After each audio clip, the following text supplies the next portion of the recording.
قرآن کو پڑھنا ہے، قرآن سنانا ہے، ہم اس کے محافظ ہیں، ہم اس کے محافظ ہیں، دنیا کو بتانا ہے۔ اعوذ باللہ من الشیطان الرجیم، بسم اللہ الرحمن الرحیم، وبہ نستعین وہو خیر ناصر و معین۔ آج سورۃ فصلت کی آیت نمبر 37 سے ہم شروع کریں گے۔ آیت نمبر 37 ان آیات میں سے ہے کہ جس کی جب تلاوت کی جائے یا سنی جائے تو سجدہ کرنا واجب ہے، اور اس سجدے کے بارے میں یہ بات انشاءاللہ آپ کو معلوم ہوگی کہ اس میں شرط نہیں ہوتی، قبلہ رخ ہونا بھی شرط نہیں ہوتا اور طہارت بھی شرط نہیں ہوتی، صرف ایسی چیز کہ جس پر سجدہ جائز ہے، جیسے یہ مٹی سجدگاہ ہے، صرف سجدہ ایسی چیز پر ہونا ضروری ہے جس پر سجدہ جائز ہے عام حالات میں۔ تو انشاءاللہ ہم شروع کریں گے، اور اس آیت کے بعد انشاءاللہ آپ سجدگاہ وغیرہ اپنے پاس رکھ لیں گے، جیسے نماز میں سجدہ کرتے ہیں تو جو بیٹھ کے کرتے ہیں وہ بیٹھ کے کریں گے، اور جو یعنی نارمل سجدہ کرتے ہیں وہ اس طرح سے انشاءاللہ سجدہ کریں گے، اور اس کے بعد پھر ہم سجدہ کرنے کے بعد اس سجدے میں کوئی سا بھی ذکر پڑھا جا سکتا ہے، سبحان ربی الاعلیٰ و بحمدہ پڑھ دیں تو بھی کافی ہے۔ سورۃ فصلت آیت نمبر 37 سے ترجمہ۔ رحمان و رحیم اللہ کے نام سے، اور رات اور دن اور سورج اور چاند اس کی نشانیوں میں سے ہیں، تم نہ تو سورج کو سجدہ کرو اور نہ ہی چاند کو، بلکہ اللہ کو سجدہ کرو جس نے ان سب کو پیدا کیا ہے، اگر تم صرف اللہ کی بندگی کرتے ہو۔ پس اگر یہ لوگ تکبر کریں، کس سے تکبر کریں؟ اللہ کو سجدہ کرنے سے، اللہ کی بارگاہ میں جھکنے سے، اگر یہ غرور کریں، تکبر کریں تو پھر کیا ہے؟ اللہ فرماتا ہے پس اگر یہ لوگ تکبر کریں تو جو آپ کے پروردگار کے پاس ہیں، یعنی اس کے فرشتے، اس کی برگزیدہ مخلوقات، وہ رات اور دن اسی کی تسبیح کرتے ہیں اور تھکتے نہیں ہیں۔ یعنی اللہ کو اگر یہ لوگ سجدہ نہ کریں تو اللہ کو کوئی فرق نہیں پڑتا۔ خدا کے پاس تو ایسی مخلوقات ہیں، ایسے ملائک ہیں کہ جو اس کی عبادت کرتے ہوئے، سجدے کرتے ہوئے، تسبیح کرتے ہوئے وہ تھکتے ہی نہیں۔ تم انسان تو پھر تھک جاتے ہو، تو خدا کو فرق نہیں پڑتا۔ تم جان لو اگر یہ لوگ تکبر کریں تو اللہ ان سے بے نیاز ہے۔ اور اس کی نشانیوں میں سے ایک یہ ہے کہ آپ زمین کو خشکی کی حالت میں دیکھتے ہیں۔ یہاں جو لفظ آیا ہے خاشعہ، خشوع اور خضوع آپ نے سنا ہوگا، ہم کہتے ہیں نماز خشوع اور خضوع والی ہونی چاہیے۔ خضوع کا تعلق ظاہری جھکنے سے ہے، ظاہری جھکنے کو خضوع کہتے ہیں، اور خشوع کا اصل جو معنی ہے اندر سے تسلیم ہو جانا، اندر سے جھک جانا۔ اگرچہ اگر اس اندر کے ساتھ باہر بھی جھک جائے تو باہر سے جھکنے کو بھی خشوع کہہ دیا جاتا ہے، لیکن ان دونوں الفاظ کا فرق یہ ہے، خضوع ظاہر سے تعلق رکھتا ہے اور خشوع باطن سے اور اندر سے تعلق رکھتا ہے۔ کیونکہ ہو سکتا ہے کچھ لوگ ظاہر میں مسلمانوں کے ساتھ جھک رہے ہو لیکن اندر سے مسلمان نہ ہو، جیسے رسول اللہ کے زمانے میں بھی ایسے افراد موجود تھے۔ کب خشوع ہوتا ہے؟ کسی کے سامنے، جب انسان کسی کے سامنے خود کو بیچارہ اور بے بس محسوس کرتا ہے، اس کے پاس کچھ بھی نہیں ہوتا، گویا کہ لاچار ہو گیا، بیچارہ ہو گیا۔ اسی معنی کی مناسبت سے خشک زمین کو جب اس پر پانی نہیں برسا ہوتا اور اس میں نباتات وغیرہ نہیں اگ رہی ہوتی، بنجر ہوتی ہے، یا جسے قرآن بعض اوقات مردہ کہتا ہے، اس کو خاشعہ کہا گیا۔ خاشعہ یعنی بیچاری زمین جس پر کچھ بھی نہیں۔ انہوں نے ترجمہ کیا ہے جمود کی حالت میں، جمود کہتے ہیں جس میں کوئی حرکت نہ ہو، تو معنی وہ ہے جو میں نے آپ کی خدمت میں عرض کر دیا۔ تو اس کی نشانیوں میں سے ایک یہ ہے کہ آپ زمین کو بے چارگی کی، خشکی کی، جمود کی حالت میں دیکھتے ہیں۔ تو جب ہم اس پر پانی برساتے ہیں تو وہ اچانک حرکت میں آ جاتی ہے، اور وہ حرکت سے کیا مراد ہے کہ اس کے اندر آپ دیکھتے ہیں کہ پودے اگنا شروع ہو گئے ہیں، گھاس اگنا شروع ہو گئی ہے، جاندار کیڑے مکوڑے وہاں پر پیدا ہو گئے، گویا کہ وہ جہاں پہلے کوئی حرکت دکھائی نہیں دے رہی تھی اب وہاں پر حرکت پیدا ہو جاتی ہے۔ اور آج کل بعض جو ڈاکومنٹریز وغیرہ بنائی جاتی ہیں اس میں وہ جب بہت تیزی سے یعنی طولانی وقت کے پروسیس کو تیز چلا کر شارٹ وقت میں جب دکھاتے ہیں جو انہوں نے ریکارڈ کیا ہوتا ہے تو انسان دیکھ سکتا ہے کیسے پودا زمین کے اندر سے نکلتا ہے اور کیسے اس کے اندر سے پھر پھول وغیرہ اور پھل وغیرہ اس پر لگتے ہیں، یا بادلوں کی حرکت کو جیسے بہت تیزی سے دکھایا جاتا ہے، اسی طرح زمین کے سورج کے گرد گھومنے کو یا اپنے محور پر گھومنے کو۔ تو اسے قرآن فرما رہا ہے کہ یہ خدا کی نشانیوں میں سے ہے، اور یہ والی نشانی جب اللہ بیان فرماتا ہے تو زیادہ تر قرآن نے اس سے قیامت کی طرف اشارہ کرنا چاہا کہ جس طرح زمین کو تم دیکھتے ہو ایک قسم کی مردہ ہوتی ہے، پھر ہم ایک پانی نامی چیز اس پر نازل کرتے ہیں تو بے شمار قسم کی حرکت کرنے والی چیزیں اس میں پیدا ہو جاتی ہیں، حیوانات بھی پیدا ہو جاتے ہیں اور پودے وغیرہ سبزہ وغیرہ بھی پیدا ہو جاتا ہے۔ تو اسی طرح جب تم سب بھی مر جاؤ گے تو خداوند عالم کا امر جب ہوگا تو تم بھی سارے کے سارے دوبارہ حرکت میں آ جاؤ گے اور خدا کی بارگاہ میں محشور کیے جاؤ گے۔ اور اس کی نشانیوں میں سے ایک یہ ہے کہ آپ زمین کو جمود کی حالت میں دیکھتے ہیں، اور جب ہم اس پر پانی برسائیں تو وہ یکایک جنبش میں، حرکت میں آ جاتی ہے اور پھلنے پھولنے لگتی ہے۔ تو جس نے اس زمین کو زندہ کیا وہی یقیناً مردوں کو زندہ کرنے والا ہے، اور وہ یقیناً ہر چیز پر قادر ہے۔ جس طرح ان کو زندہ ہوتے دیکھ رہے ہو، ان قریب تم مردوں کو زندہ ہوتے ہوئے بھی دیکھو گے۔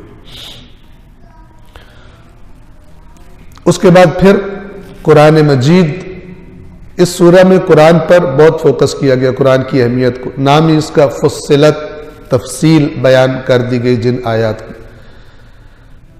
آیت نمبر 40 میں اللہ تبارک و تعالی فرماتا ہے جو لوگ ہماری آیات میں ہیرا پھیری کرتے ہیں وہ ہم سے پوشیدہ نہیں ہے۔ یہاں لفظ جو عربی کا استعمال ہوا ہے وہ ان الذین یلحدون، یلحدون آپ نے لفظ جو سنا ہوا وہ ہے الحاد۔ الحاد ٹیڑھا پن، سیدھے راستے سے اتر جانا، ٹیڑھی اور کجی پیدا ہو جانا کسی چیز میں، اس کو الحاد کہتے ہیں۔ تو جو ہماری آیات میں ٹیڑھے پن کا شکار ہے، یہ اہم ترین نقطہ ہے قرآن پڑھنے والے شخص کو سمجھنے کے لیے، جس پر وہ اپنے قرآن پڑھنے کی بنیاد رکھے۔ مثلا اللہ کے رسول نے صلی اللہ علیہ وآلہ وسلم فرمایا جس نے قرآن کو اپنے آگے قرار دے دیا تو قرآن اس کو کھینچ کر جنت میں لے جائے گا۔ کیا مطلب ہے؟ یعنی جس طرف قرآن چلے اس طرف، یہ وہ طے کر لے کہ جدھر قرآن جائے گا ادھر میں جاؤں گا۔ اور پھر فرمایا کہ جس نے قرآن کو اپنے پیچھے قرار دے دیا، یعنی قرآن کی آیات سے کہے جو میرے نظریات ہیں ان میں تم ان کے مطابق تمہیں ڈلنا ہے، تو اللہ کے نبی نے فرمایا قرآن مجید ہانک کر اسے جہنم میں لے جائے گا۔ جو قرآن کو اپنی مرضی سے اس میں ہیرا پھیری کرتے ہیں۔ ایک بات ہے صاف صاف آیت سے سمجھ میں آ رہی ہے اور کہ نہیں یہ سمجھ میں نہیں آتی، اس کے اندر 10 باتیں ایڈیشن ہوں گی تو تمہیں سمجھ آئے گی قرآن نے کیا کہا، اور وہ 10 باتیں جب ایڈ کرتے ہیں تو تصویر رخ ہی بدل جاتا ہے آیات کا۔ یہ ٹھیک نہیں، یہ سبب بنتا ہے کہ لوگ آہستہ آہستہ پھر کیا کریں کہ جو مجھے سمجھ آتا ہے وہ تو ہوتا نہیں ہے، تو اس کو بہتر ہے کہ میں وہاں جاؤں جہاں سے بات صحیح والی مجھے ملنی ہے، یہاں سے تو مجھے سمجھ میں نہیں آ سکتا۔ تو پھر یہ وہ سبب ہے جس کی وجہ سے قرآن لوگوں کی زندگی سے غائب ہو گیا۔ رائج نہیں رہا قرآن میں تدبر کیا جانا، غور و فکر کیا جانا، مساجد میں امام بارگاہوں میں دروس قرآن ہو، یا زیادہ قرآن مجید پر کو اہمیت دی جائے، وہ معاشرے سے غائب ہو گیا۔ اس کا سبب یہ ہے کہ لوگوں کو اس طرح باور کروا دیا جاتا ہے کہ پریکٹیکلی تم اس میں سے کچھ عکس نہیں کر سکتے جب تک کہ تمہیں اور ہزار چیزیں پتہ نہ ہو، لہذا پھر لوگ پڑھتے بھی نہیں۔ صلوات پڑھیں محمد و آل محمد۔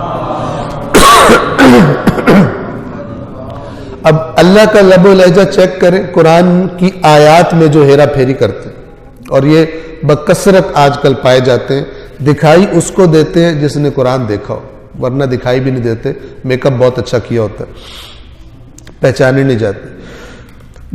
یقیناً جو لوگ ہماری آیات میں ہیرا پھیری کرتے ہیں وہ ہم سے چھپے ہوئے نہیں ہیں،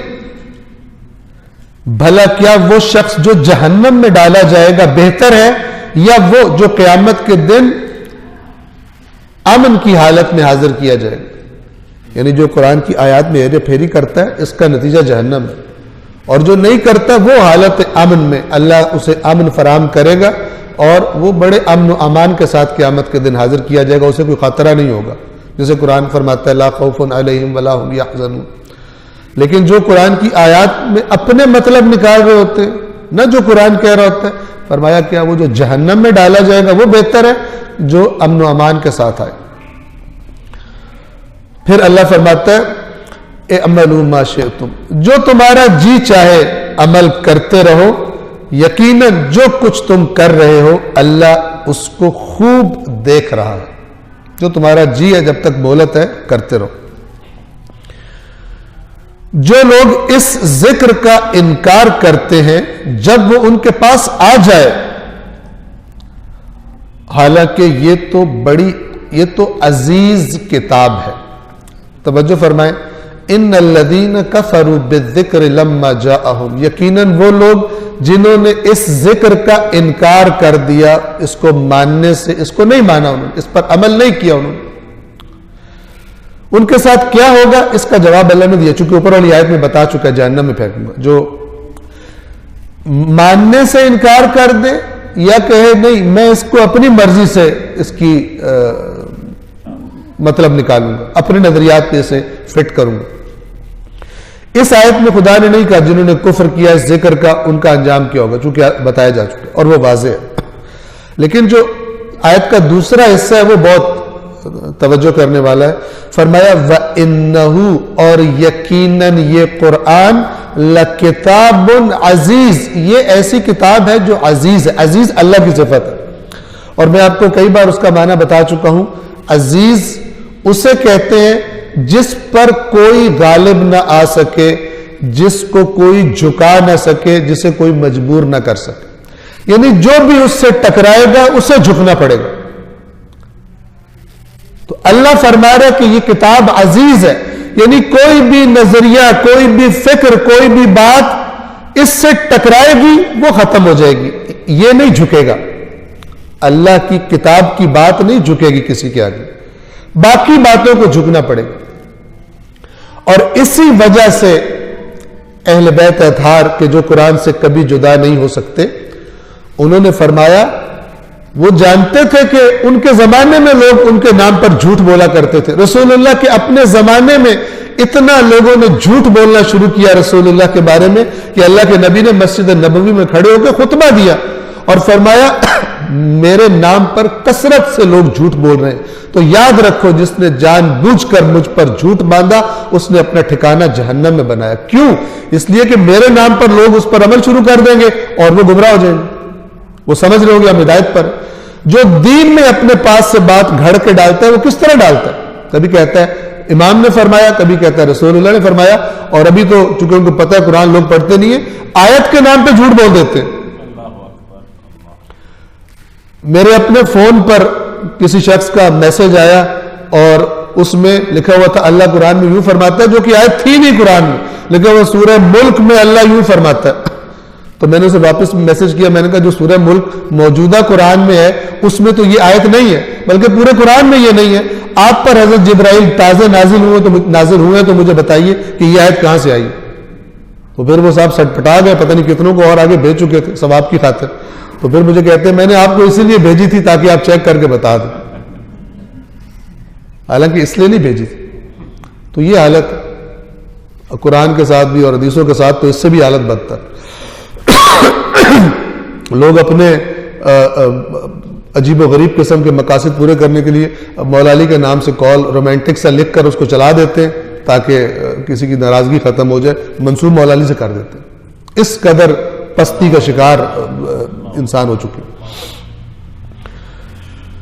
لہذا اہل بیت اطہار نے بھی کیا فرمایا کہ یہ اصول کتاب اصول کافی کے مقدمے میں شیخ کلینی رضوان اللہ تعالی علیہ نے یہ اہل بیت اطہار کا فرمان کوٹ کیا, اور وہ فرمایا کہ کوئی بھی بات جو تمہارے پاس پہنچے اور وہ اللہ کی کتاب سے مخالفت رکھتی ہو اس کو قبول مت کرنا. یہ اہل بیت اطہار کا فرمان.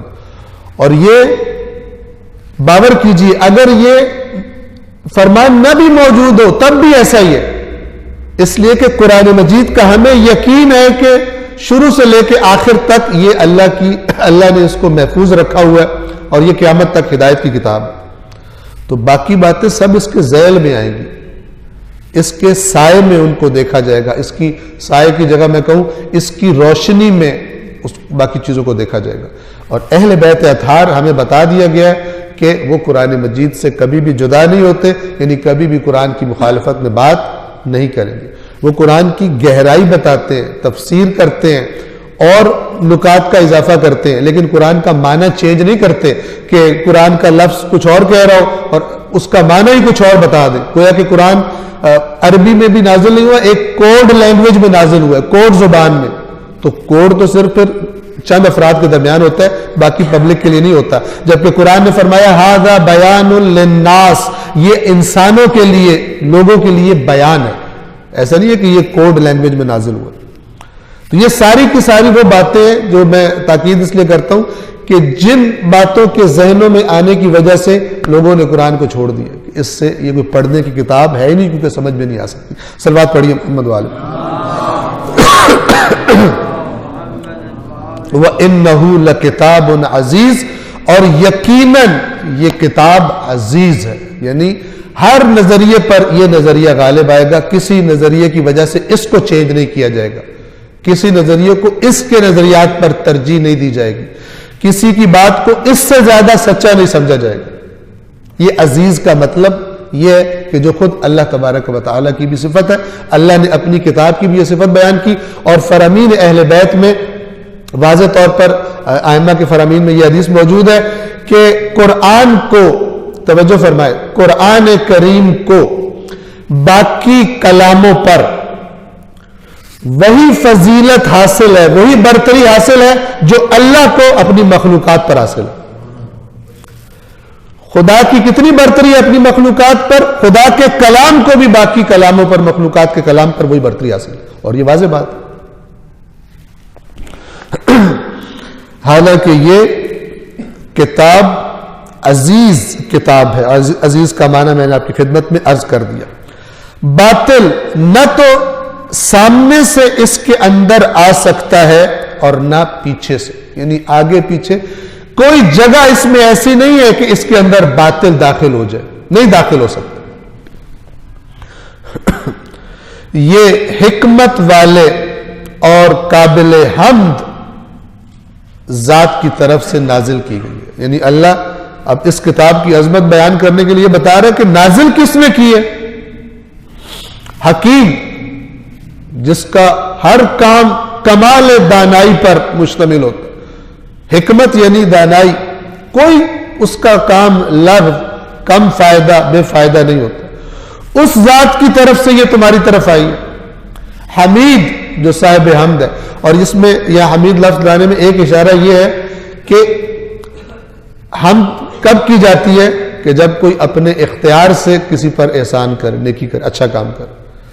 فرمایا یہ قرآن کا دینا بھی سبب ہے کہ تم اللہ اس کی حمد کرو جس نے تمہیں اس قرآن جیسی چیز دی, اس پر اس کی حمد بجا لاؤ. اور یہ باتیں کرنے کے بعد، اس قرآن کی عظمت بیان کرنے کے بعد، قرآن کی آیات میں ہیرا پھیری کرنے والوں کا ذکر کرنے کے بعد اللہ فرماتا ہے اے رسول آپ سے وہی کچھ کہا جا رہا ہے جو آپ سے پہلے رسولوں کو کہا گیا تھا. یعنی جو آپ کا مذاق اڑا رہے ہیں، آپ کو ساحر کہہ رہے ہیں، آپ کو کذاب کہہ رہے ہیں، آپ کو مجنون کہہ رہے ہیں، تو یہ کوئی نئی بات نہیں ہے. آپ سے پہلے بھی انبیاء کو ان لوگوں نے ان کے جو اللہ کا پیغام نہیں ماننا چاہتے تھے انہوں نے یہ القاب دیے.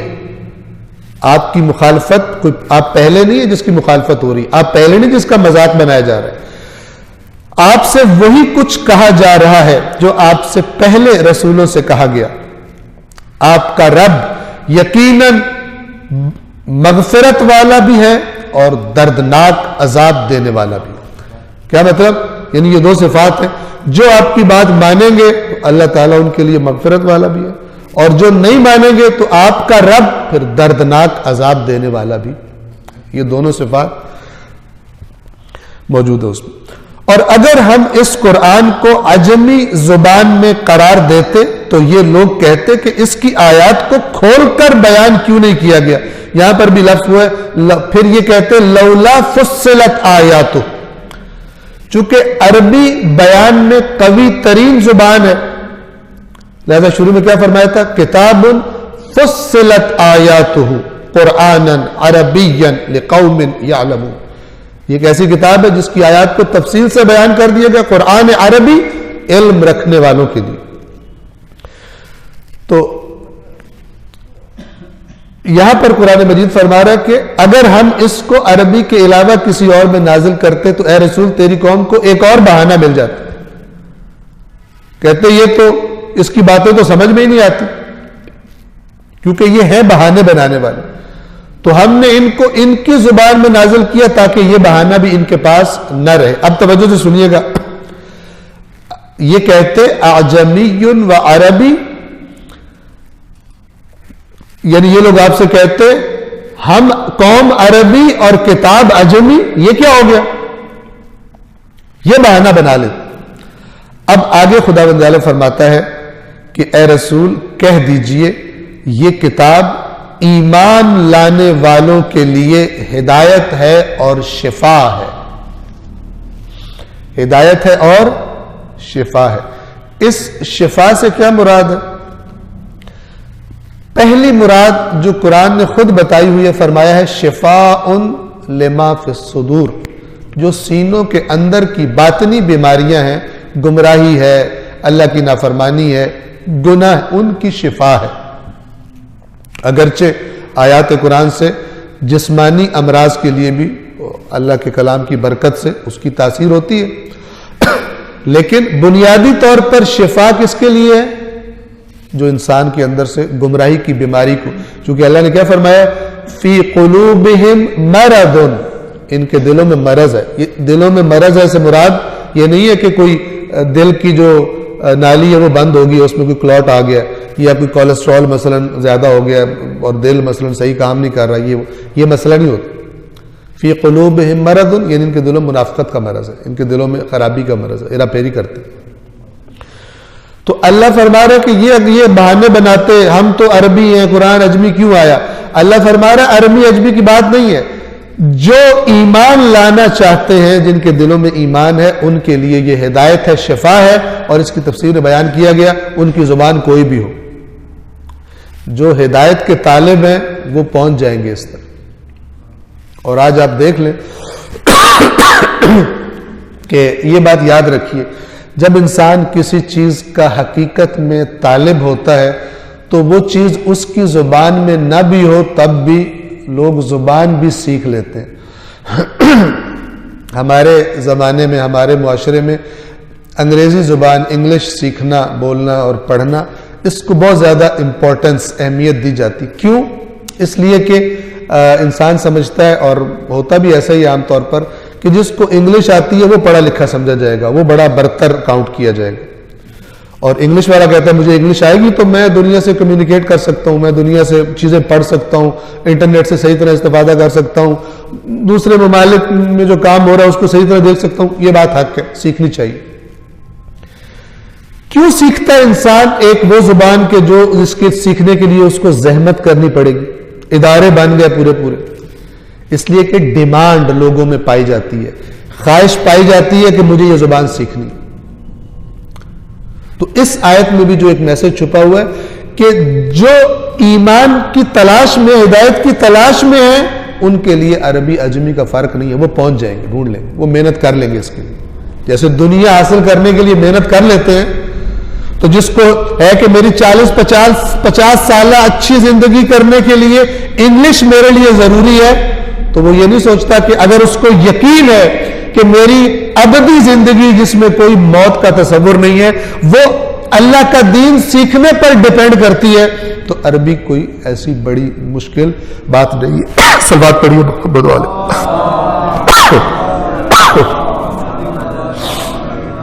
تو مسئلہ خواہش کا اور طلب کا، جب انسان کے اندر طلب ہوتی ہے تو وہ بڑے بڑے کام کر لیتے ہیں۔ ایک بار پھر صلوات پڑھیں۔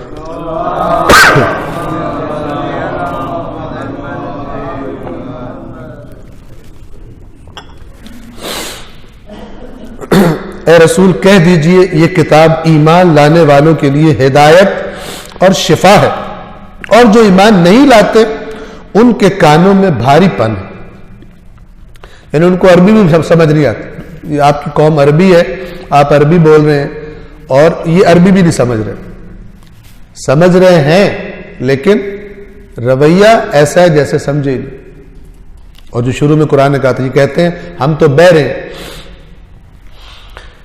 یہ جو لفظ ہے قرآن کے بہت خوبصورت ہے، والذین لا یؤمنون فی آذانہم وقر وہو علیہم عمی، جو ایمان والے ان کے لیے ہدایت، جو ایمان کی طرف راغب ہے ان کے لیے یہ ہدایت بھی ہے، شفا بھی ہے، ان کو لطف آتا ہے اس کتاب سے۔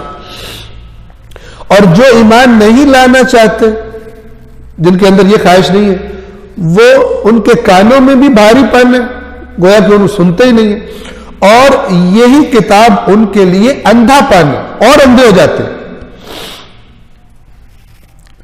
روشنی سے تو انسان کو زیادہ دکھائی دیتا ہے، لیکن جن کو روشنی پسند نہیں ہوتی ان کو روشنی سے تکلیف ہوتی ہے۔ فرمایا یہ ان آیات کو سن کر ان کے اندھے پن میں، یعنی ان کی ہٹ دھرمی میں اور ان کے کفر میں اور گمراہی میں اور اضافہ ہو جاتا ہے۔ لہذا قرآن کی دو تاثیریں یاد رکھیے گا، یہ قرآن نے بیان کیا ہوا کہ جو قرآن سے لینا چاہے اس کے لیے ہدایت ہے، شفا ہے، اور اللہ کے پاس اجر ہے بہت سارا۔ پھر قرآن ہی فرماتا ہے وَلَا يَزِيدُ الظَّالِمِينَ إِلَّا خَسَارًا، یہی قرآن ظالموں کے لیے خسارے میں اضافے کا باعث ہے۔ ایسا نہیں ہے کہ جو قرآن کی طرف نہیں آ رہے انہیں کچھ بھی نہیں ہو رہا، جو قرآن کی طرف نہیں آتے وہ تو نقصان میں ہے، جو قرآن میں کی طرف آ رہے ہیں دو قسم کے ہیں، جو قرآن کو سن رہے ہیں، پڑھ رہے ہیں، یا اس کی بات مان رہے ہیں یا اس کی بات نہیں مان رہے۔ جو نہیں مان رہے ان کے خسارے میں اضافہ ہو رہا ہے، اور جو مان رہے ہیں ان کے اجر میں اور اللہ کے پاس مقام میں قرآن مجید اضافہ کرتا ہے۔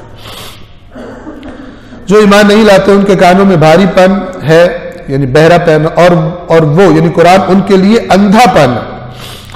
وہ ایسے ہیں جیسے بہت دور سے انہیں پکارا جا رہا ہو، جیسے کوئی بہت دور سے پکار رہا اور ان کو سمجھ ہی نہیں آ رہی کہ کیا بات ہو رہی ہے۔ اور یقیناً ہم نے موسیٰ کو کتاب دی تھی تو اس میں بھی اختلاف کیا گیا۔ ایسا نہیں ہے اے رسول کہ اس کتاب کے بارے میں لوگ باتیں نہ بنائیں، ہم نے موسیٰ کو کتاب دی تھی، اس کے بارے میں بھی اختلاف کیا گیا، اور اگر آپ کے رب کی بات پہلے سے طے نہ ہوئی ہوتی تو ان کے درمیان فیصلہ ہو چکا ہوتا۔ یعنی اللہ نے مہلت طے، بات کا مطلب کیا ہے؟ اگر خدا نے یہ نہ طے کیا ہوتا کہ ایک معین وقت تک مہلت ہے ان کے پاس، تو پھر اللہ کا فیصلہ ہو جاتا ہے، یعنی عذاب آ جاتا ہے ان کو۔ لیکن خدا نے چونکہ ایک معین ایک بات طے کی ہوئی ہے پہلے سے، لہٰذا ان کو مہلت دی جا رہی ہے۔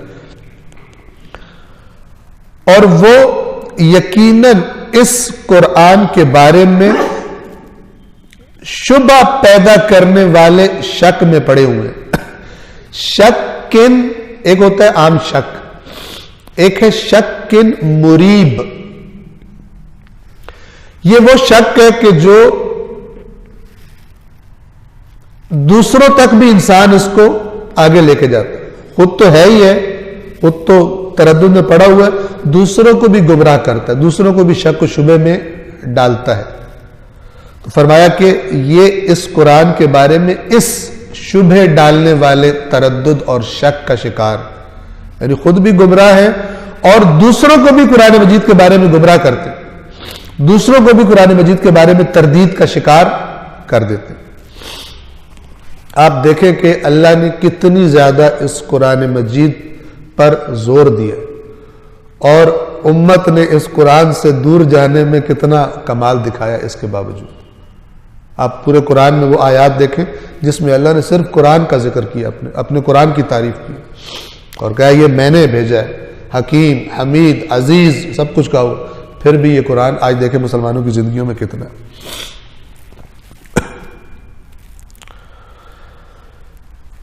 جو نیک عمل کرتا ہے وہ اپنے لیے ہی کرتا ہے اور جو برا کام کرتا ہے خود اپنے ہی خلاف کرتا ہے. یعنی یہ اللہ کا قانون ہے، جو نیک کام کرے گا فائدہ اسی کو ہے، اللہ کو کیا فائدہ ہوگا. جو برائی کرے گا اس کا وبال بھی، اس کا عذاب بھی اسی کو چکھنا پڑے گا. اور آپ کا رب تو بندوں پر قطعاً ظلم کرنے والا نہیں ہے، یعنی یہ تمہاری اپنی کمائی ہے، اچھی یا بری. تمہارا اے رسول آپ کا رب بندوں پر ہرگز ظلم نہیں کرتا. قیامت کا علم اللہ کی طرف پلٹا دیا جاتا ہے، یعنی قیامت کا علم صرف اللہ کے پاس ہے. اللہ کے علاوہ کسی کے پاس قیامت کے دن کا علم نہیں ہے کہ وہ کب آئے گی. چند جگہوں پر قرآن نے فرمایا لوگ آپ سے پوچھتے ہیں قیامت کب آئے گی، جواب نہیں دیا اللہ نے. فرمایا کہ ان سے کہہ دو کہ اس کا علم میرے اللہ کے پاس ہے. کبھی فرمایا ان سے کہہ دو ہو سکتا ہے وہ تمہارے قریب ہی آ گئی ہو، لیکن یہ نہیں، اس کو معین نہیں فرمایا. قیامت کا علم تو اللہ کی طرف ہی پلٹا دیا جاتا ہے. اس کے علم کے بغیر نہ کوئی پھل اپنے شگوفوں سے نکلتا ہے.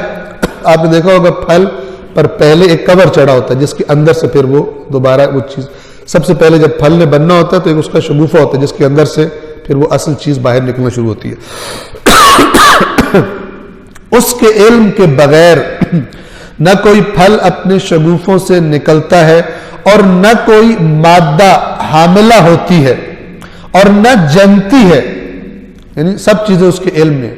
نہ کوئی حاملہ ہونے والی جو حاملہ ہوتی ہے وہ بھی اس کے علم میں ہے، اور جب وہ بچہ جنتی ہے تو بھی اس کے علم سے ہوتا ہے، کوئی بھی چیز اس کے علم سے باہر نہیں ہے. اور جس دن وہ انہیں پکارے گا کہاں ہے میرے شریک، تو وہ کہیں گے ہم آپ کے سامنے اظہار کرتے ہیں کہ ہم میں سے کوئی بھی گواہی دینے والا نہیں ہے کہ آپ کا کوئی شریک. وہ لوگ جو دنیا میں اللہ کے شریک بنایا کرتے تھے، اللہ کہے گا بتاؤ. قیامت کے دن پکارا جائے گا ان کو، کہو بتاؤ جن کو تم نے میرا شریک بنایا تھا اور تم سمجھتے تھے میرے کاموں میں وہ شریک ہیں، میرے فیصلوں میں شریک ہیں، تم ان کو لے کر آؤ. تو قرآن کہہ رہا ہے کہ سب کے سب کیا کہیں گے، مشرک کیا کہیں گے اللہ کے سامنے، آذنا کا، ہم آپ کے سامنے کھلا اعلان کر رہے ہیں ما مننا من شہید، ہم میں سے کوئی بھی نہیں ہے جو یہ گواہی دے کہ آپ کا کوئی شریک ہے. اور جنہیں وہ پہلے پکارا کرتے تھے وہ گم ہو جائیں گے، وہ ان سے ناپید ہو جائیں گے اور وہ سمجھ جائیں گے کہ ان کے لیے کوئی بچنے کا راستہ نہیں ہے. ان کو پتہ چل جائے گا کہ جو ہم نے اللہ کے جن کو شریک بنایا تھا وہ تو ہے ہی نہیں، اللہ کے شریک نہیں ہے. اور اب نتیجہ کیا نکلا کہ ہم پھنس گئے ہیں، ایسے پھنسے ہیں کہ یہاں سے راستہ بھی نکلنے کا کوئی نہیں.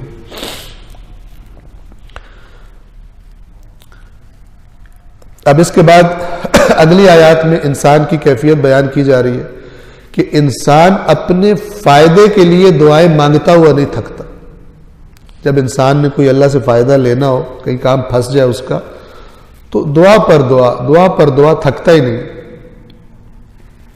اور خدا کی نعمتیں اتنی مل جائیں اس کو، لیکن تھوڑی سی بھی اس کو پرابلم جب آ جائے، اللہ کی طرف سے آزمائش، سختی آئے، فوراً ساری نعمتیں بھلا دیتا ہے، اسی ایک کو بڑا بنا لیتا ہے اور اللہ کی رحمت سے مایوس ہو جاتا ہے. یہ میرے ساتھ کیا ہو گیا؟ توجہ فرمائیں گے. انسان آسودگی کی دعائیں مانگ مانگ کر تو تھکتا نہیں، لیکن جب کوئی آفت آ جاتی ہے تو مایوس ہو جاتا ہے اور امید توڑ دیتا ہے. اور اگر تکلیف پہنچنے کے بعد ہم اسے اپنی رحمت کی لذت چکھائیں تو ضرور یہ کہتا ہے یہ تو میرا حق تھا, یہ تو میرا اپنا ٹیلنٹ تھا, یہ تو میرا اپنا کمال تھا. جیسے آپ انشاءاللہ موجود تھے قارون کے بارے میں. قارون نے کہا یہ تو میرا اپنا علم تھا, میرا اپنا ٹیلنٹ تھا, میں بڑا سیلف میڈ ہوں, میں نے یہ کمایا.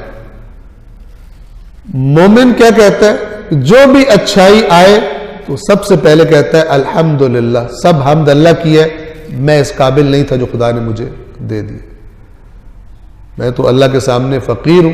حضرت موسیٰ نے کہا تھا اے میرے رب جو خیر تیری طرف سے نازل ہوتی ہے میں اس کا فقیر ہوں, یعنی میں اس کا محتاج ہوں, مجھے تیری خیر کے علاوہ مجھے کوئی بچت کی جگہ نہیں ہے.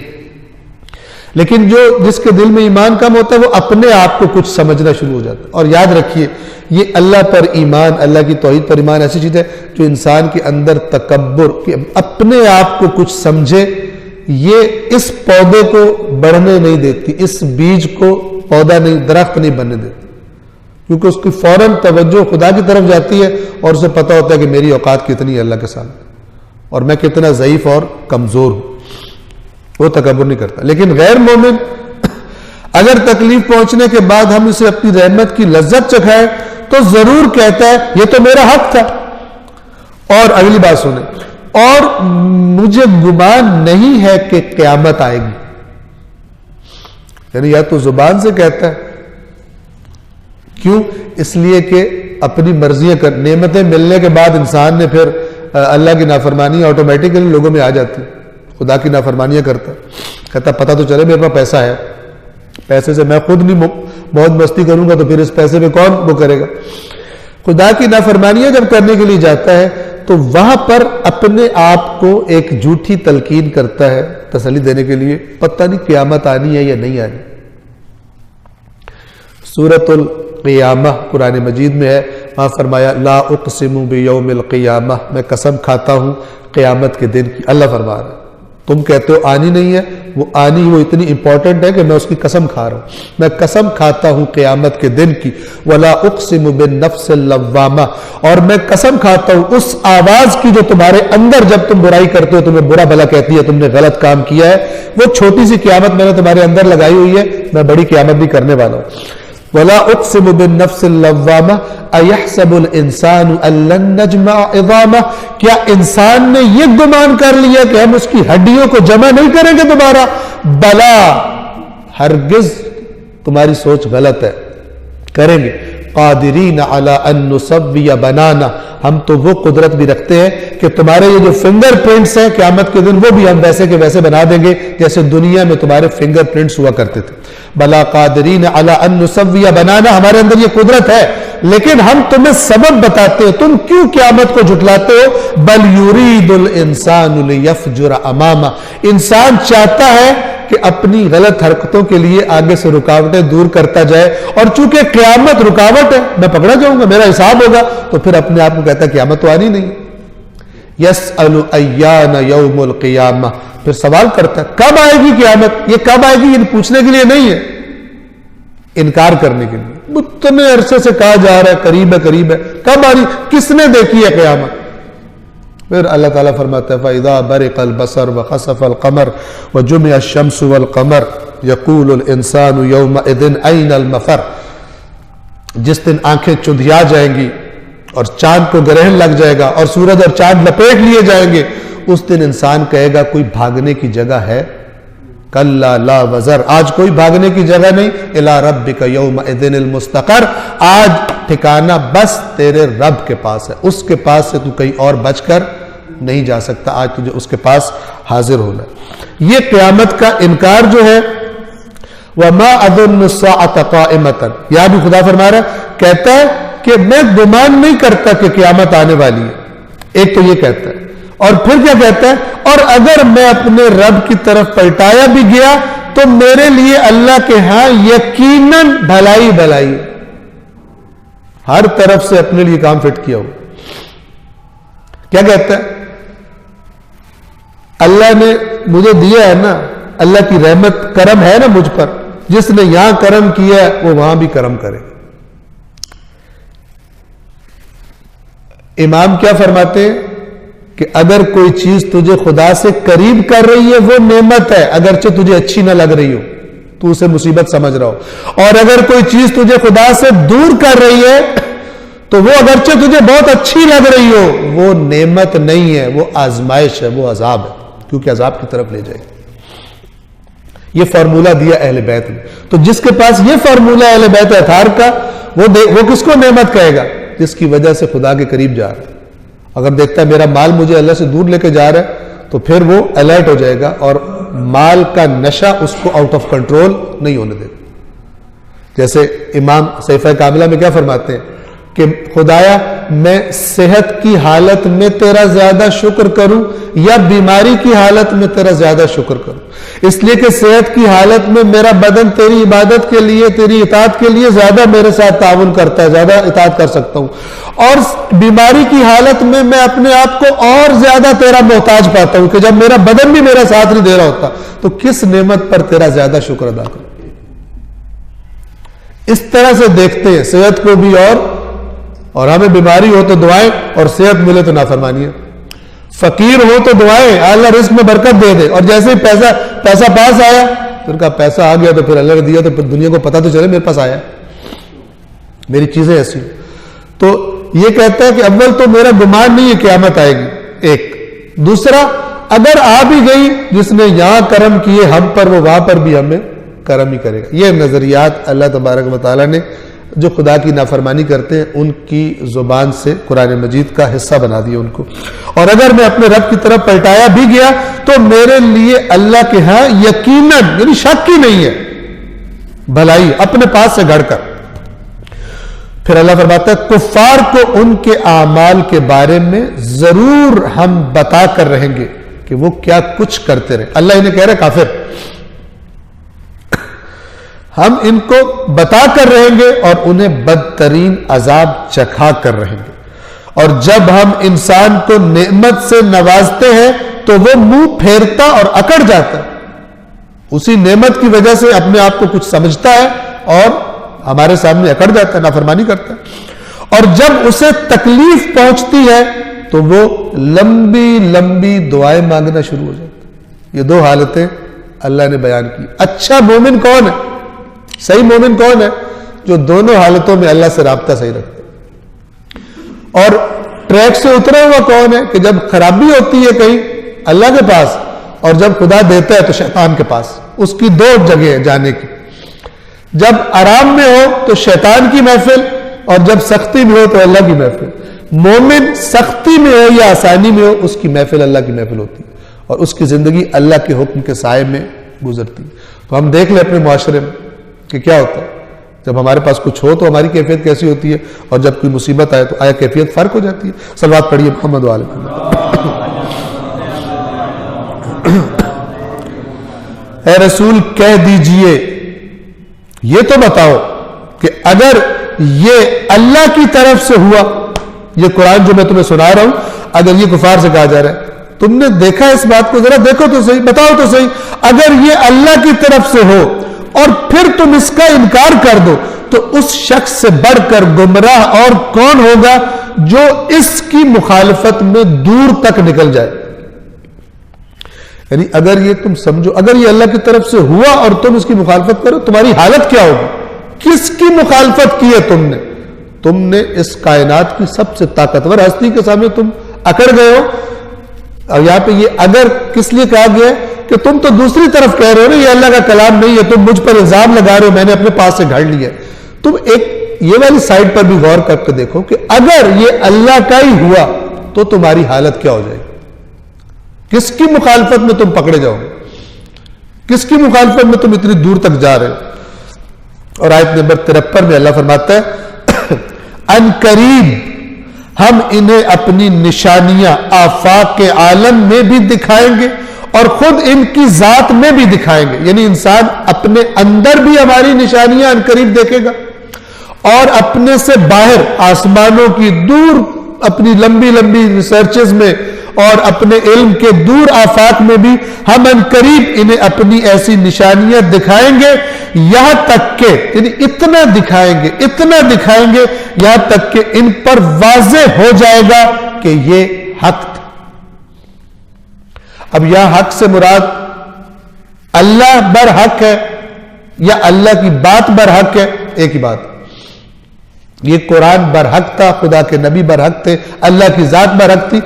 اسی دنیا میں خدا فرما رہا ہے، یاد رکھیے گا، اسی دنیا میں ایسی نشانیاں اللہ دکھائے گا کہ دنیا میں لوگ مان لیں گے کہ قرآن اللہ کا دین برحق تھا۔ ابھی انسان کی یہ میں مثال دیا کرتا ہوں سمجھانے کے لیے، ذہن قریب کرنے کے لیے، کہ بہت ساری ایسی باتیں کہ جو انبیاء کرتے تھے لوگ مذاق اڑاتے تھے، آج اسی بات پر کوئی مذاق نہیں اڑاتا، ڈر جاتا اگر اس کو کہا جائے۔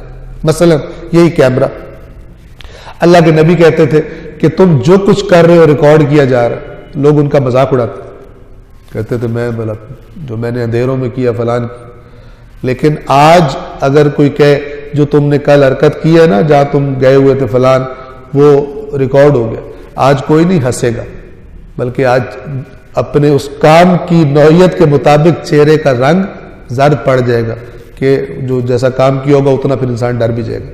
کیوں؟ اللہ فرماتا ہے ہم عنقریب انہیں اپنی نشانیاں دکھائیں گے کہ ہمارے نبیوں کی باتیں جن کا یہ مذاق اڑاتے تھے ان کو دنیا میں پتہ چل جائے گا ایسا ہو سکتا ہے جو ہمارے نبیوں نے کہا۔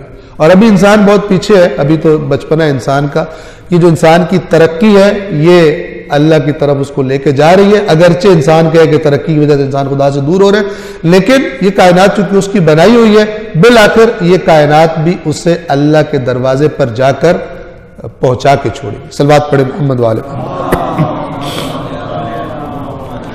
ہم ان قریب انہیں اپنی نشانیاں آفاق عالم میں بھی دکھائیں گے اور خود ان کی ذات میں بھی، یہاں تک کہ ان پر واضح ہو جائے گا کہ یقیناً وہی حق ہے۔ کیا آپ کے پروردگار کا یہ وصف کافی نہیں کہ وہ ہر چیز پر خوب گواہ، ہر چیز پر اللہ گواہ ہے، اور وہ گواہ جو ہر چیز پر گواہ ہے وہ بتا رہا ہے کہ یہ اسی دنیا میں ان کو اتنا کچھ خدا دکھائے گا کہ یہ کہہ اٹھیں گے کہ جو کچھ اللہ نے فرمایا تھا وہ حق تھا۔ آگاہ رہو، بے شک یہ لوگ اپنے رب کی ملاقات کے بارے میں شک میں پڑے ہیں۔ آگاہ رہو، یقیناً وہ ہر چیز کا احاطہ کیے ہوئے، جس سے ملاقات کا ان کو شک ہے وہ ذات ہر چیز کا احاطہ کیے ہوئے۔ خداوند عالم کے فضل و کرم سے سورہ فصلت تمام ہوتی ہے، سورہ شورا کی تلاوت کا آغاز کرتے ہیں۔ صلوات پڑھیے محمد والے۔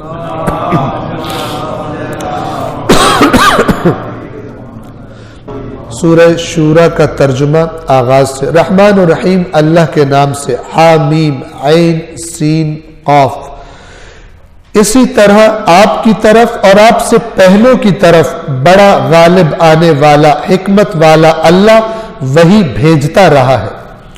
جو کچھ آسمانوں اور جو کچھ زمین میں ہے سب اسی کی ملکیت ہے، اور وہ عالی مرتبہ اور عظمتوں والا ہے۔ قریب ہے کہ آسمان ان کے سر کے اوپر سے پھٹ پڑے، اور فرشتے اپنے پروردگار کی ثنا کے ساتھ تسبیح کرتے ہیں اور اہل زمین کے لیے استغفار کرتے ہیں۔ کیا مطلب ہے؟ اللہ تبارک و تعالیٰ کی جتنی نافرمانی تم انسان کر رہے ہو، نزدیک ہے کہ تمہارے سروں کے اوپر سے یہ آسمان پھٹ پڑے۔ اس قدر خدا کی زمین پر خدا کی نافرمانی ہوتی۔ اور ہم دیکھ لیں، مسلم اپنے آپ کو کہنے والے، غیر مسلم کہنے والے، شیعہ اپنے آپ کو کہنے والے، سنی اپنے آپ کو کہنے والے، یہ سب اگر ہم دیکھیں کتنی ہم خدا کی نافرمانی کرتے ہیں اللہ کی زمین پر، کتنی اس کی ذات کے بارے میں غفلت کرتے ہیں، اس کا کھا کر اس کی نمک حرامی ہم کرتے ہیں۔ اگر اس کو دیکھا جائے تو قرآن یہ کہنا چاہتا ہے نزدیک ہے کہ آسمان پھٹ پڑے، ان کے اوپر سے آسمان پھٹ پڑے، لیکن فرشتے اللہ نے جو مامور کیے ہیں وہ اس کی جو تسبیح میں مشغول ہے اور استغفار میں مشغول ہے۔ اس کی وجہ سے اللہ تبارک و تعالی ٹالے رکھتا ہے اس عذاب کو۔ یہ اس سے پہلے بھی قرآن کریم میں گزر چکا، ان اللہ یمسک السماوات والارض، یقیناً اللہ ہے جس نے آسمانوں اور زمین کو تھام کر رکھا ہوا ہے۔ ان تزولا کہ وہ زائل نہیں ہوتے، وہ ختم نہیں ہوتے. وَلَئِنْ زَالَتَا إِنْ أَمْسَكَهُمَا مِنْ أَحَدٍ مِّنْ بَعْدِ، اور اگر یہ آسمان و زمین زائل ہونے لگے، یعنی یہ ٹوٹنے لگے، تو اللہ کے علاوہ کوئی ایک بھی ایسا نہیں ہے کہ جو ان کو تھامے رکھے، تھام لے ان کو خدا کے بعد. إِنَّهُ كَانَ حَلِيمًا غَفُورًا، یقیناً اللہ بڑا برداشت کرنے والا، حلیم اور مغفرت والا. ورنہ جو تم کر رہے ہو تو خدا چھوڑ دیتا اور یہ سب کچھ تباہ ہو جاتا. یہاں بھی وہی بات، تَكَادُ السَّمَاوَاتُ يَتَفَطَّرْنَ مِنْ فَوْقِهِنْ، نزدیک ہے بالکل کہ آسمان ان کے اوپر سے پھٹ پڑے. یعنی اگر تمہاری حرکتوں کو دیکھا جائے تو آسمان پھٹ ہی پڑے گا. اور فرشتے اپنے پروردگار کی ثنا کے ساتھ تسبیح کرتے ہیں اور اہل زمین کے لیے استغفار کرتے ہیں. آگاہ رہو، اللہ ہی بڑا بخشنے والا، رحم کرنے والا ہے. اور وہ لوگ جنہوں نے اللہ کے سوا اوروں کو سرپرست بنا لیا ہے، اللہ ہی ان پر نگہبان ہے اور آپ ان کے وکیل نہیں ہیں. وکیل یعنی ذمہ دار، وکالت کرنے والا. اے رسول، جنہوں نے خدا کو چھوڑ کر اوروں کو سرپرست بنا لیا، اپنے اوروں کو اپنے اولیاء اللہ کے مقابلے میں، سمجھتے ہیں کہ خدا نہ بھی راضی ہوا تو پھر بھی کام چل جائے گا. جنہوں نے اللہ کے مقابلے میں اوروں کو بنا لیا ہے، اللہ خوب ان پر نگہبان ہے. اور اے رسول، آپ ان کے وکیل نہیں ہیں، آپ ان کے ذمہ دار نہیں ہیں. اور اسی طرح ہم نے آپ کی طرف عربی قرآن نازل کیا تاکہ آپ مکہ اور اس کے گرد و پیش میں رہنے والوں کو خبردار کریں اور جمع کیے جانے والے دن کے بارے میں بھی خبردار کریں جس میں کوئی شک نہیں ہے. ایک گروہ جنت میں ہوگا اور دوسرا گروہ جہنم میں ہوگا. اور اگر اللہ چاہتا تو ان سب کو ایک ہی امت بنا دیتا، لیکن وہ جسے چاہتا ہے اپنی رحمت میں داخل کرتا ہے. اور ظالموں کے لیے نہ کوئی سرپرست ہوگا اور نہ کوئی مددگار. کیا معنی ہے اس کا؟ اگر اللہ چاہتا تو سب کو ایک امت بنا دیتا، لیکن وہ جسے چاہتا ہے اپنی رحمت میں داخل کرتا ہے. رسول اللہ کو کئی مرتبہ کہا گیا، اے رسول، آپ اپنے آپ کو ہلاک کر دیں گے، ان کے پیچھے جا جا کر یہ ایمان کیوں نہیں لاتے؟ کبھی فرمایا، اگر تیرا رب چاہتا تو زمین پر جو کوئی ہے سب ایمان لے آتے. یہ معنی ہے اس کا. اگر تیرا رب چاہتا تو سب کو ایک امت بنا دیتا، سب کے سب اس کے سامنے جھک جاتے. لیکن جسے چاہتا ہے اپنی رحمت میں داخل کرتا ہے. یہ مشیت کیا ہے خدا کی؟ کہ انسانوں کو اختیار دیا جائے اور اس کے بعد ہدایت بھیجی جائے. جس کا جی چاہے تسلیم کرے، جس کا جی چاہے تسلیم نہ کرے. جیسا کہ آپ نے کل جو سورہ گزری، سورہ مبارکہ فصلت ہی کی جو آیات تھی، کیا کہ مثلا فرمایا وَأَمَّا ثَمُودُ فَهَدَيْنَاهُمْ، اور جو سمود ہے اس کو ہم نے ہدایت کی، یعنی بھیجا نبی. فَاسْتَحَبُّ الْعَمَى عَلَى الْهُدَى، لیکن انہوں نے ہدایت پر اندھے رہنے کو ترجیح دی، یعنی ان کا اپنا اختیار تھا. تو خدا چاہتا تو یہ اختیار نہ دیتا، سب کے سب جھک جاتے. جو بے شمار فرشتے جو خدا نے خلق کیے مسلسل اس کی عبادت میں مشغول ہیں اور نہیں تھکتے، تو خدا انسانوں کو بھی ایسے بنا دیتا. لیکن مشیت پروردگار یہ ہے کہ انسانوں کو اختیار دیا جائے اور پھر ان کی طرف سے ہدایت آئے. جس کا جی چاہے مانے، جس کا جی چاہے نہ مانے. شروع میں سورہ بقرہ میں آپ کو یاد ہوگا جو ماہ رمضان میں موجود تھے، وہاں پہ اللہ کیا فرماتا ہے؟ یہ آپ نے خود پڑھا ہوگا، قُلْ نَهْبِطُ مِنْهَا جَمِيعًا، ہم نے کہا سب کے سب اتر جاؤ، ساری بشریت نیچے اتر جائے. فَإِمَّا يَأْتِيَنَّكُم مِّنِّي هُدًى، تو یاد رکھنا اگر میرے طرف سے تمہارے پاس ہدایت آئے کہ یہ آئے گی، فَمَن تَبِعَ هُدَايَ، جس نے میری ہدایت کو فالو کیا، فَلَا خَوْفٌ عَلَيْهِمْ وَلَا هُمْ يَحْزَنُونَ، انہیں نہ کوئی خوف ہوگا نہ کوئی غم. والذین کفروا وکذبوا بآیاتنا اولئک اصحاب النار هم فیہا خالدون، اور جنہوں نے اس ہدایت کو ماننے سے انکار کر دیا، نافرمانیاں کی، آیات میری نہ مانی، جھٹلا دیا، وہ اصحاب النار ہے ہمیشہ ہمیشہ. یہ کلی بڑا سادہ سا فارمولہ ہے قرآن کریم کا. صلوات پڑھیں محمد والے.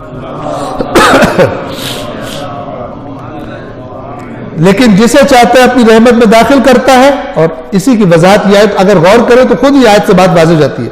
ظالموں کے لیے نہ کوئی سرپرست ہوگا نہ کوئی مددگار. یعنی کیا مطلب ہے کہ اللہ جسے رحمت میں داخل کرتا ہے وہ کون ہے؟ جو ظالم نہیں ہے.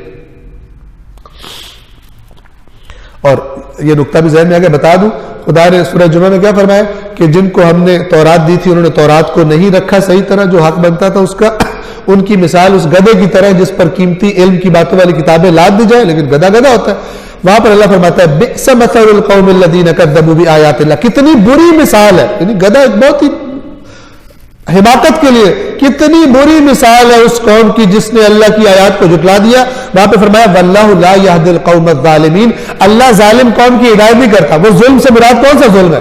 وہاں ظلم سے مراد یتیموں کا مال کھانا نہیں ہے، تمہیں ہدایت کے لیے کتاب دی ہے اور تم اس کتاب کو لفٹ ہی نہیں کرا رہے ہو۔ ایسے ظالم، جہاں سے ہدایت لینی ہے میں نے دی ہے وہاں سے لے رہے نہیں ہو، تو پھر اس ظلم کے بعد تمہاری میں کیسے ہدایت کروں؟ جو میرا ہدایت کے لیے جو چیز آئی تھی وہاں سے تم لینا نہیں چاہتے۔ لہذا والظالمون ما لهم من ولی ولا نصیر، یعنی جن کے پاس اللہ کی طرف سے ہدایت آئی ہے پھر بھی وہ اسی ظلم کا اپنی نفس پرستی میں لگے ہوئے ہیں، ان آیات کا انکار کر رہے ہیں، ان کا نہ کوئی سرپرست ہوگا نہ ان کا کوئی مددگار ہوگا۔ کیا انہوں نے اللہ کے علاوہ سرپرست بنا لیے؟ تو سرپرست تو صرف اللہ ہے، اور وہی مردوں کو زندہ کرتا ہے اور وہی ہر چیز پر قادر ہے۔ یعنی اصل طاقت، اصل ولایت کس کی ہے؟ اصل ولی کون ہے؟ اللہ۔ اصل مردوں کو زندہ کرنے والا، یحیی و یمیت و یمیت و یحیی وہو حی لا یموت، یہ کون ہے؟ یہ اللہ ہے۔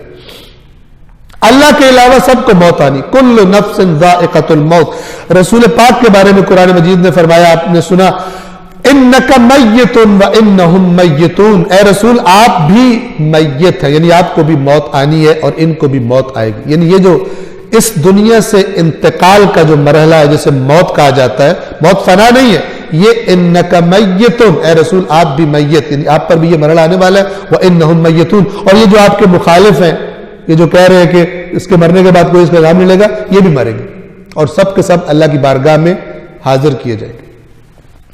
اصل ولی تو اللہ ہے اور وہی ہے جو مردے زندہ کرتا ہے اور وہی ہر چیز پر قدرت رکھنے والا ہے۔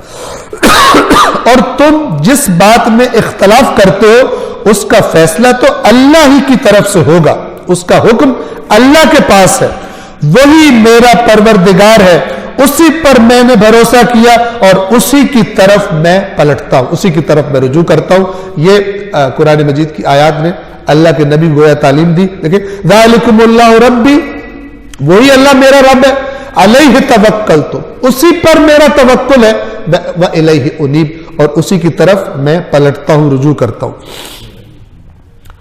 کون ہے وہ؟ آسمانوں اور زمین کا پہلی مرتبہ پیدا کرنے والا ہے، اسی نے خود تمہارے میں سے، تمہاری جنس میں سے تمہارے لیے ازواج بنائے اور چوپایوں کے بھی جوڑے بنائے، اس طرح سے وہ تمہاری افزائش کرتا ہے، یعنی جوڑوں سے تمہاری نسلیں بڑھتی ہیں، آگے چلتی ہیں۔ اس جیسی کوئی چیز نہیں ہے، لیس کمثلہ شیء۔ اب اگر آپ توجہ فرمائیں تو قرآن کی آیات میں کیسے تعریف کی جاتی ہے، ایک اور مثال آپ کے سامنے دے دوں۔ لیس کمثلہ شیء، نہیں ہے اس کی مثل کوئی بھی چیز، یعنی اللہ جیسا کوئی بھی نہیں، کسی بھی، نہ ذات میں نہ صفات میں۔ لم یکن لہ کفوا احد، لیس کمثلہ شیء۔ جو بھی زور لگاتا ہے کسی کو اللہ جیسا بنانے میں، وہ اصل میں مشرک بننے پہ زور لگا رہا ہوتا ہے اور گمراہ کرنے پہ زور لگا رہا ہوتا ہے۔ توجہ فرمائیں، ایک صاحب جوش خطابت میں نعرے لگواتے، انہوں نے کیا کہا، جھوٹ کیسے بولتے وہ آپ کو بتا رہا ہوں، اور انحراف کیسے کرتے ہیں، غلط بات کر کے۔ اس نے کہا کہ اللہ پاک قرآن میں فرماتا ہے لیس کمثلہ شیء۔ مولانا صاحب سے جا کر پوچھو، یہ لیسا کا مطلب تو پتہ ہے، یہ کا مطلب بھی مثل ہوتا ہے اور پھر مثل کا مطلب بھی مثل ہو گیا، یہ 2 دفعہ مثل، تو وہ آپ سے کہے گا کاف جو ہے یہ زائدہ ہے۔ اب عوام کو بے وقوف بنانے کے لیے کہتا ہے وہ اللہ ہی نہیں جو زائد کلام بولے، سب اٹھ کے نعرے مارنا شروع ہو گئے، واہ واہ واہ واہ واہ واہ۔ جاہلوں کو پتہ ہی نہیں کہ عربی زبان میں زائدہ کسے کہا جاتا ہے۔ عربی زبان میں مثلا وَكَفَى بِاللَّهِ شَهِيدًا، یہ با زائد ہے، لیکن یہ کس لیے؟ یہ زائد اور تاکید کرتا ہے، معنی میں تاکید پیدا کرتا ہے کہ اللہ بہت زیادہ کافی ہے گواہی دینے کے لیے، اس گواہی پر اور تاکید کے لیے۔ لیکن ٹرم جو اس کے لیے استعمال ہوتی ہے عربک میں وہ با زائدہ ہے، نہ کہ ایکسٹرا ہے۔ کہتا ہے جو زائد کلام بولے وہ اللہ نہیں ہوتا، لوگ نعرے مارنے شروع ہو گئے، جیسے ساری نحو پڑھی ہوئی ہے انہوں نے کہ زائدہ کا مطلب کیا ہوتا ہے۔ اور یہ جھوٹا جو ممبر سے جھوٹ بولنے کی کوشش میں کر رہا ہے وہ ان کو کھلا رہا ہے، اور وہ اس گمراہی کی پیمنٹ بھی کرتے ہیں اس کو بڑی اچھی طریقے سے۔ یہ المیہ ہے۔ قرآن کہتا ہے قُلْ هَلْ يَسْتَوِي الَّذِينَ يَعْلَمُونَ وَالَّذِينَ لَا يَعْلَمُونَ، اے رسول کیا جاننے والے اور نہ جاننے والے برابر ہو سکتے ہیں؟ جہالت پہ ناچ رہے ہیں، اس پہ داد دے رہے اور پیسے بھی دے رہے۔ تو یہ اس نے کھیل کھیلا، اور جرم کیا کیا؟ کہتے ہیں یہ اللہ کہہ رہے، یہ نہیں کہہ رہا کہ اللہ کے مثل کوئی نہیں ہے۔ توجہ فرمائے شرک کہاں سے آتا ہے؟ کہتے ہیں اللہ کے مثل کا مثل کوئی نہیں ہے، اور اللہ کا مثل مولا علی ہے۔ یعنی اللہ کا مثل ہے، اللہ کے مثل کا مثل کوئی نہیں۔ ایک جھوٹ پر بنیاد رکھ کے مولا کائنات کو اللہ کا مثل بنا دیا، جبکہ اللہ فرما رہا ہے لیسا کمثل۔ اسی ہدایت کی بات جو بالکل واضح ہے، اور یہ کاف جو ہے یہ تاکید کے لیے کہ ہرگز مت سمجھنا کوئی اللہ کے مثل ہے، اسی سے الٹا اس سے بڑا مرض کسی کے دل میں ہوگا؟ اور اس کو بھی لوگ بڑا اپریشیٹ کرتے ہیں، اور بڑا خداوند عالم اپنی کتاب اور اہل بیت اطہار کے فرامین سے ہمارے دلوں کو اور ہمارے شعور کو، ہماری عقلوں کو منور فرمائے۔ صلوات پڑھیے محمد و آل محمد۔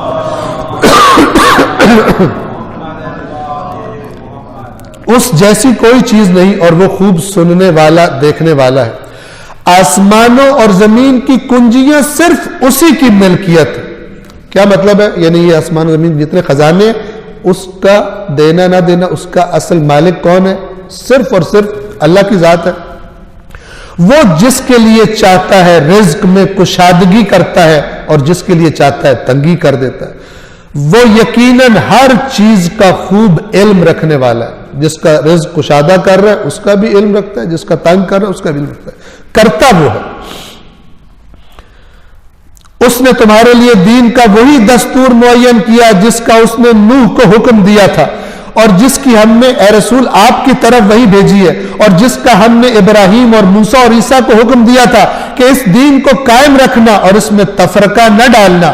مشرکین کو وہ بات ناگوار گزری ہے جس کی طرف آپ انہیں دعوت دیتے ہیں۔ یعنی دین کیا جو آپ کو وہی کی جا رہی ہے، وہی جو نوح سے کہا گیا، وہی جو عیسیٰ موسیٰ ابراہیم، کیا مطلب؟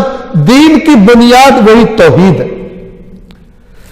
لہذا آپ جب توحید کی طرف بلاتے ہیں تو جن کے اندر شرک کے جراثیم ہیں ان کو گراں گزرتا ہے، انہیں کہتا ہے یہ اتنے 360 معبودوں کو چھوڑ کر، ٹھیک ہے، ایک اللہ کو، یہ ہمیں بات سمجھ نہیں آتی، کیونکہ ان کے دل مانوس ہو چکے ہیں اللہ کے ساتھ اوروں کو شریک قرار دے کر۔ اس دین کو قائم رکھنا اور اس میں تفرقہ نہ ڈالنا، مشرکین کو وہ بات ناگوار گزری ہے جس کی طرف اے رسول آپ انہیں دعوت دیتے ہیں۔ اللہ جسے چاہتا ہے اپنا برگزیدہ بنا لیتا ہے، اور جو اس کی طرف رجوع کرتا ہے اسی کو اپنی طرف راستہ دکھاتا ہے۔ یعنی اللہ جسے چاہتا ہے نبوت کے لیے انتخاب کر لیتا ہے، اور جو اللہ کی طرف پلٹتے ہیں، یعنی آ جاتے ہیں اللہ کی ہدایت کا پیغام سن کر، اللہ بھی ان کے لیے ہدایت کے راستوں کو آسان کر دیتا ہے، انہیں توفیق دے دیتا ہے۔ اور یہ لوگ اپنے پاس علم آنے کے بعد صرف آپس کی سرکشی کی وجہ سے تفرقے کا شکار ہوئے۔ یعنی ہم نے دین بیان کر دیا تھا، لیکن کیوں تفرقہ کیا؟ دین آنے کے بعد لوگوں نے ایک دوسرے پر سبقت لے جانے کے لیے چڑھائی، یہ عہدہ میرے پاس ہو، یہ فلان میرے پاس ہو، اور بہانہ دین کا بنا لیا، دین کی آیات میں، دین کی باتوں میں تعریف کی، اصل میں اپنے آپ کو زیادہ آگے کرنا چاہتے تھے۔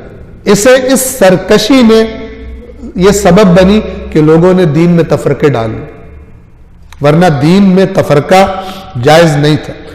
اللہ فرما رہا ہے کہ علم آنے کے بعد یہ صرف آپس کی سرکشی کی وجہ سے تفرقے کا شکار ہوئے، اور اگر آپ کے پروردگار کی طرف سے ایک مقررہ وقت تک کے لیے بات طے نہ ہو چکی ہوتی تو ان کے درمیان فیصلہ ہو چکا ہوتا، یعنی اللہ ان کو پکڑ لیتا، لیکن اللہ نے ایک مدت تک بات وہ طے کر دی ہے کہ ایک مدت تک مہلت ہے، اور جو لوگ ان کے بعد کتاب کے وارث ہوئے وہ اس کے بارے میں شبہ انگیز شک میں ہیں، وہ شک کے مریب، شک کرتے بھی ہیں، شک ڈالتے بھی ہیں۔ سابقہ لوگوں نے بھی اپنی دنیا پرستیوں کی وجہ سے لڑائی جھگڑے پیدا کیے، آیات کو توڑا موڑا، اور آج ہم دیکھتے ہیں کہ ہم بھی بہت سارے اسی چیز کا شکار ہیں۔ ہر فرقہ چاہتا ہے کہ اپنی مرضی کا توڑے موڑے اللہ کی آیات۔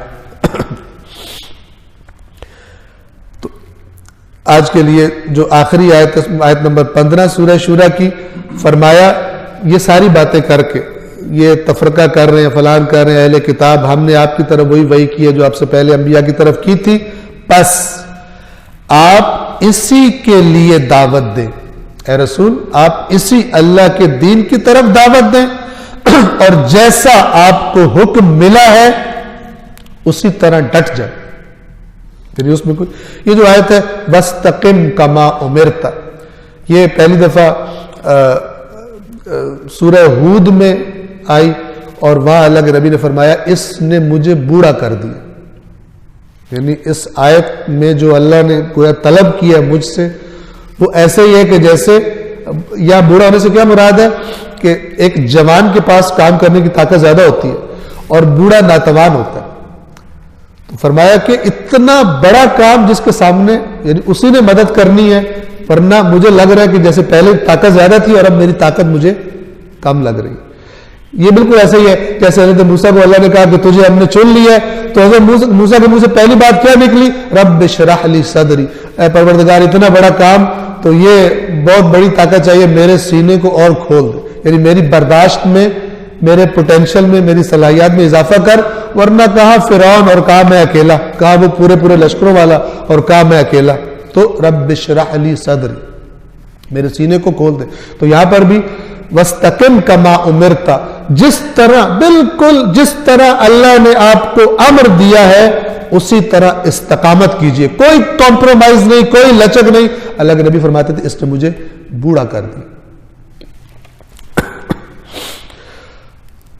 لہذا آپ اسی کی دعوت دیں، اور جیسا آپ کو حکم ملا ہے ڈٹ جائیں، ثابت قدم رہیں، اور ان کی خواہشات کے پیچھے نہ جائیں۔ یہ جو آپ سب کہہ رہے ہیں یہ کر دو وہ کر دو، کچھ تم لچک کرو کچھ ہم لچک کرتے ہیں، ان کی خواہشات کی پیروی نہ کریں، اور کہہ دیجئے اللہ نے جو کتاب نازل کی ہے میں اس پر ایمان لایا ہوں، اور مجھے حکم ملا ہے کہ میں تمہارے درمیان عدل کروں۔ اسلام کا ایک بہت بڑا حکم عدالت ہے۔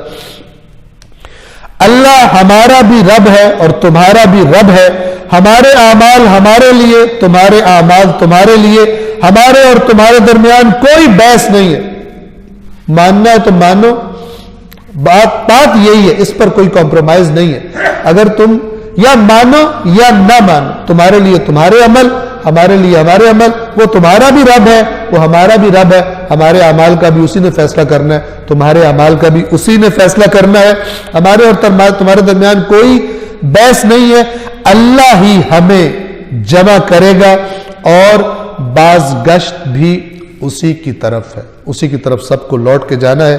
پروردگار عالم بحق کے قرآن کریم، بحق کے محمد و آل محمد، ہم سب کو قرآن مجید پڑھنے کی، سمجھنے کی، عمل کرنے کی اور ہدایت کے پیغام کی ترویج کرنے کی توفیق عطا فرمائے۔ پر محمد و آل محمد صلوات۔